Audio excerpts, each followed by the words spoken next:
All right, so I only realized that I can have the microphone on while I'm screen recording.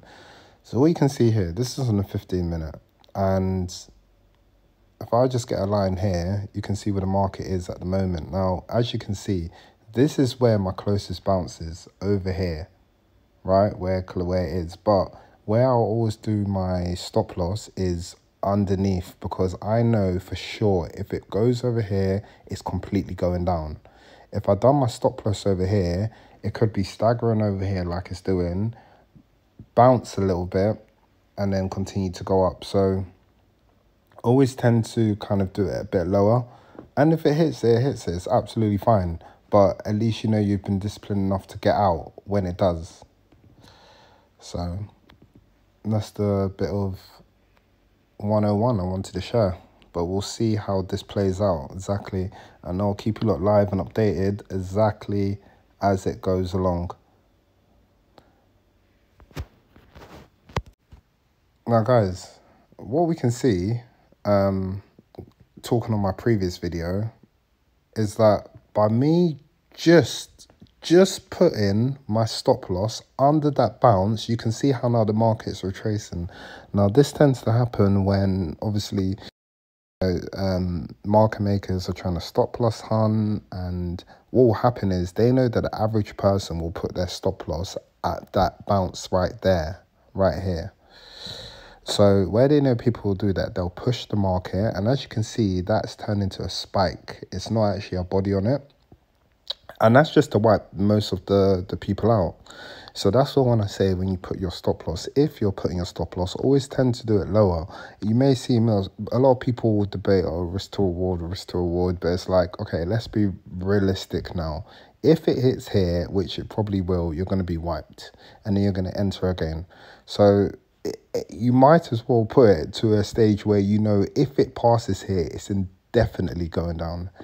And that's the way I kind of take my approach on it. And like I said, you just got to sit on your hands and just wait for it to go, you know. I always tend to give my trades at least 2 hours, and then if it hasn't hit by then I'll start to evaluate it.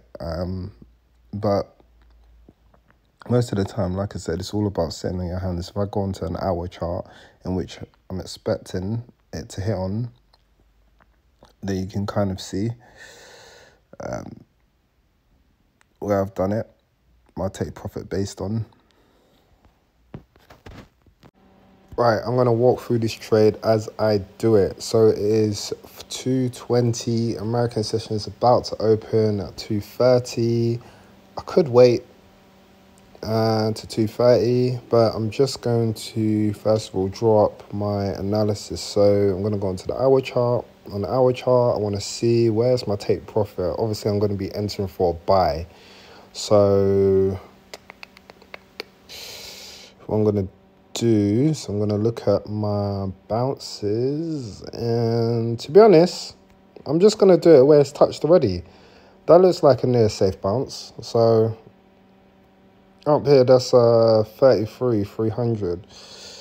So 33,300 is at 33,200.